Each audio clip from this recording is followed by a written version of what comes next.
Aujourd'hui, courte vidéo pour vous faire une petite revue sur une saga que j'ai lue il y a quelques mois, mais que j'ai beaucoup appréciée et j'avais envie de vous en faire part. Après la première vidéo que j'avais fait, mes 3 livres favoris du moment, enfin de l'année dernière, je voulais le refaire parce que je rappelle que j'aime beaucoup lire, beaucoup lire, et du coup, il faut que je vous présente cette saga parce que j'ai beaucoup aimé.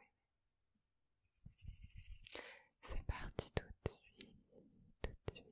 Alors la saga s'intitule Les mystères de l'Arispem. Les mystères de l'Arispem. Je sais pas si on voit à l'endroit à l'envers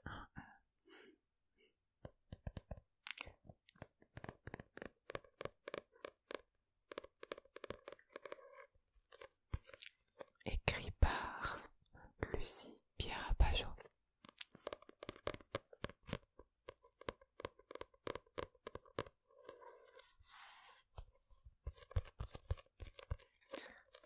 Je vais vous lire le résumé. Je vais vous parler un peu de l'écrivain, du mot de l'auteur, des commentaires qui ont été faits sur cette saga. Je vais vous présenter, alors il y a 3 tomes dans la saga, j'ai les 3. Du coup je vais vous dire quel est le 1, le 2, le 3. Donc là on a le tome 1 qui s'intitule du coup, là c'est le titre général, genre les mystères de l'Arispem. Et le tome 1 s'intitule Le sang, le sang jamais n'oublie. Le sang jamais n'oublie. Le sang jamais n'oublie.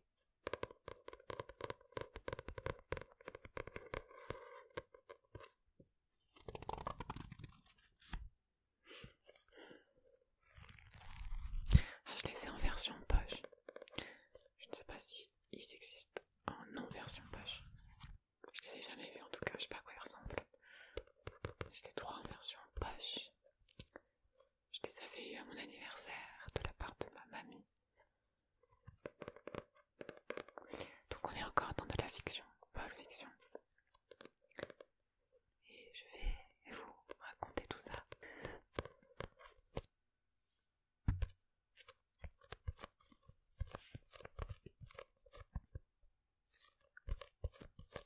Donc le tome 1 s'appelle du coup Le sang jamais n'oublie. Ensuite le tome 2, donc lui il est plutôt vert. Le tome 2 il est plutôt marron rouge. Et il s'appelle Les jeux du siècle. Les jeux du siècle. Et le tome 3, il est bleu. Et il s'appelle L'élixir ultime.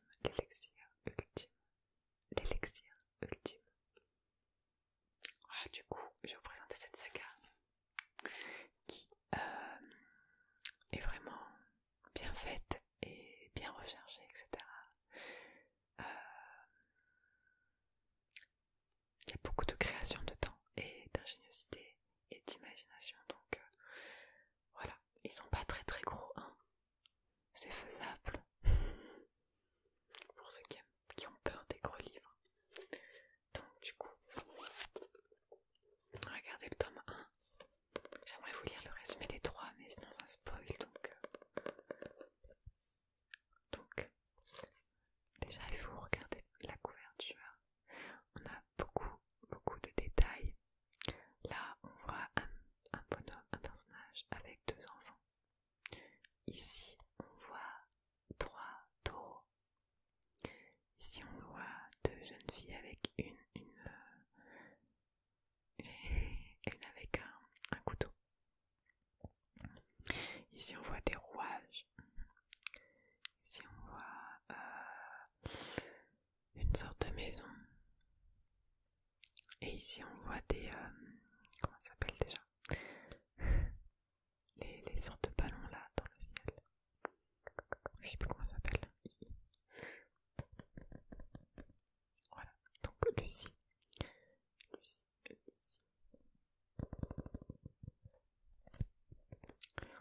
Pierre Rapajot. Et il s'agit d'une autrice française, important à souligner comme dans ma précédente vidéo.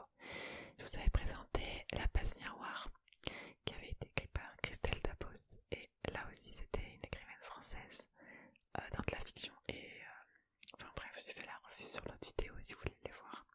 J'avais adoré. Et ce livre et cette saga là a été recommandée par Christelle Dabos d'ailleurs. Elle a dit que c'était super du coup. Parce qu'il y avait un bandeau là de présentation quand on me l'a acheté. Et c'est pour ça que ma mamie et ma marraine me l'ont acheté, parce qu'elles ont su que j'avais adoré La Passe Miroir. Et dès qu'elles ont vu le mot Passe Miroir sur le livre, elles ont cru que c'était la même auteur, mais non. Mais belle découverte. Donc je vais vous lire sans plus tarder le résumé. Ouais. Alors, les mystères de l'Arispem, le sang jamais n'oublie. 1899. Donc c'était okay. Dans la cité-état de l'Arispem, trois destins se croisent. Liberté, la mécanicienne hors pair, Carmine, l'apprenti Loucheben, et Nathanaël, l'orphelin au passé mystérieux. À la veille des célébrations du nouveau siècle, l'ombre d'une société secrète vient planer sur la ville. Et si les frères du sang étaient revenus pour mettre leur terrible vengeance à exécution? Ça c'est le résumé. Et après il y a écrit: au fil des ruelles de Paris se dessine un monde rétro-futuriste captivant.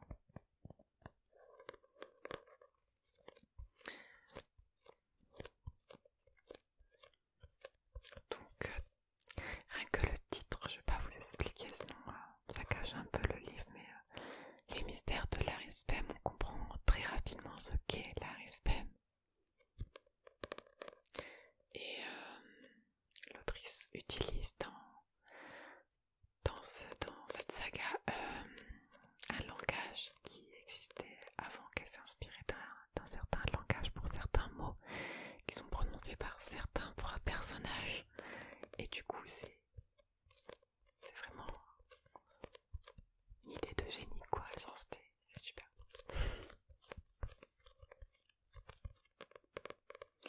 Donc ici on a une photo de l'auteur. Ici. Ah, la qualité. Et le mot de l'auteur, donc elle nous dit: c'est en découvrant l'existence de l'argot des bouchers de Paris que j'ai eu envie d'écrire ce livre. Donc vous voyez, le jargon des bouchers de Paris, donc avant il existait un jargon des bouchers de Paris. Voilà. Et elle utilise ce jargon dans le livre et c'est captivant. J'ai construit l'histoire en mêlant quelques-uns de mes ingrédients favoris, des personnages féminins pleins de fougue et de la politique, du steampunk à la Jules Verne et de sombres pouvoirs surnaturels. Alors c'est un livre fiction, il y a écrit Jules Verne, steampunk, commune de Paris.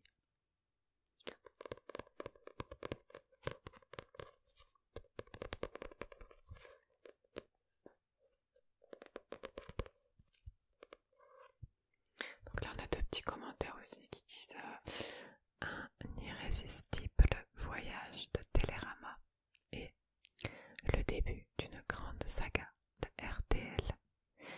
Et cette saga a été élue aussi gagnant du concours du premier roman jeunesse en 2016.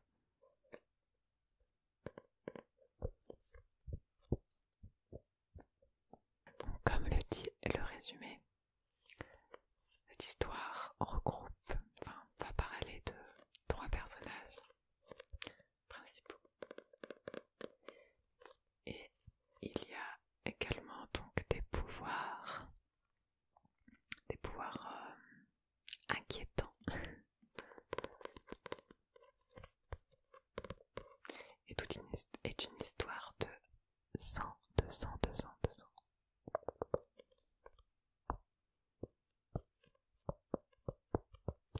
Je vais pas vous en dire plus parce que c'est pas tout vrai dans ma mémoire. Mais j'ai adoré le style d'écriture, les personnages, l'histoire globale dans le vieux Paris, très industrialisé un peu, et c'est très enfin, l'univers est cool.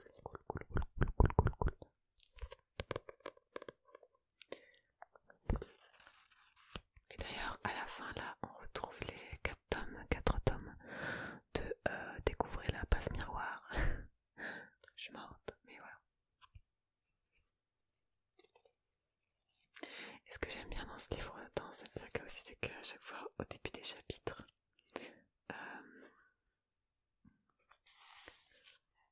il y a des petits dessins en noir et blanc sur la première page avec le titre du chapitre.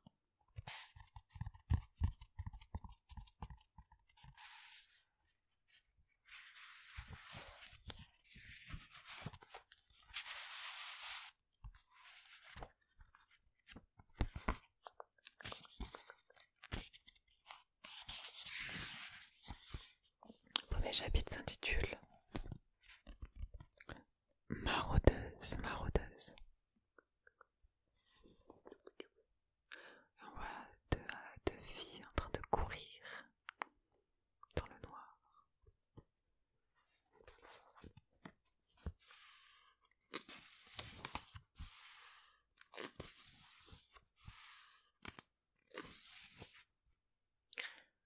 J'ai adoré cette saga et c'est sûr que je vais la relire. Je vous la conseille si vous avez aimé Passe Miroir. Ou même si vous n'avez pas aimé Passe Miroir, parce que c'est pas du tout le même. Ok, il y a des pouvoirs, il y a de la fiction, etc. Mais il y a de la politique. Mais c'est pas basé. Parce que Passe Miroir, c'est quand même au début basé sur un mariage, un peu histoire d'amour, mais là c'est pas le cas.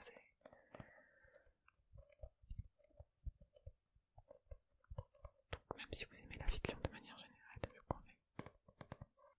Je vais juste vous lire la première page et pas plus parce que pour des raisons d'auteur, des droits d'auteur, voilà, mais c'est juste pour vous donner envie. Peut-être. Donc le premier chapitre, maraudeuse. Et à chaque fois au début des chapitres, il y a un petit pas une citation, mais ça fait partie des personnages du livre, donc ça fait partie de l'histoire, c'est pas des citations externes comme je crois que c'est Musso, il fait beaucoup ça. Donc les bourgeois, les nobles, les aristocrates, les riches, peu importe le nom qu'on leur donne, cette catégorie de la population doit comprendre qu'il n'est plus possible de continuer à se comporter comme des parasites. Ils doivent se rendre compte que le chien n'a pas besoin de éthique pour vivre, bien au contraire. En revanche, il a besoin d'une meute. Nous posons donc l'ultimatum suivant: l'égalité et la fraternité entre tous, ou l'exil pour ceux qui refusent de s'adapter. De Gustave Fiori, 1872.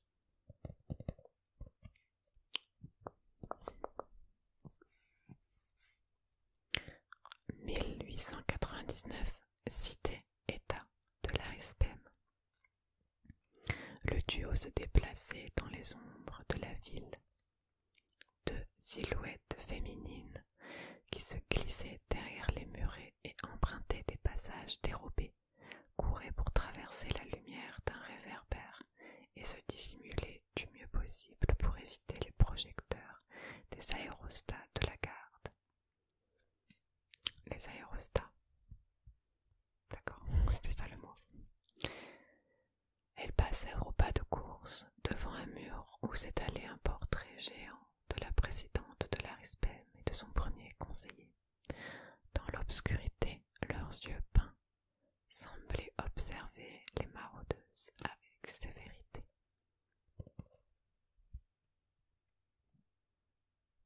On y est, chuchota la première. Ouais, je m'arrête là parce que c'est vraiment... ça en dit rien du tout.